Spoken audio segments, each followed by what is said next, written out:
তোমরা যা পছন্দ করো সেটা হয়তো তোমাদের জন্য ভালো না, আর যেটা পছন্দ করো না সেটা হয়তো ভালো।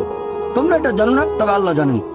উদাহরণস্বরূপ ধরেন একজন তরুণ ছেলে, বয়স হয়তো 20 বছর, সে দোয়া করছে, হে আল্লাহ সুবহানাহু ওয়া তাআলা একটা বিএমডব্লিউ দিয়ে দাও। জানি না বিএমডব্লিউ নাম শুনেছেন কিনা, বিএমডব্লিউ মোটরসাইকেল। আমি চাই একটা বিএমডব্লিউ মোটরসাইকেল, খুব ভালো মোটরসাইকেল। ছেলেটা দোয়া করলো, আল্লাহ সাড়া দিলেন না।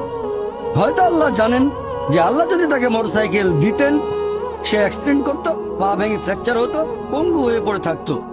তাহলে এখানে আল্লাহ সুবহানাহু ওয়া তাআলা তার ডাকে সাড়া দিয়েছেন সাড়া না দেওয়ার মাধ্যমে।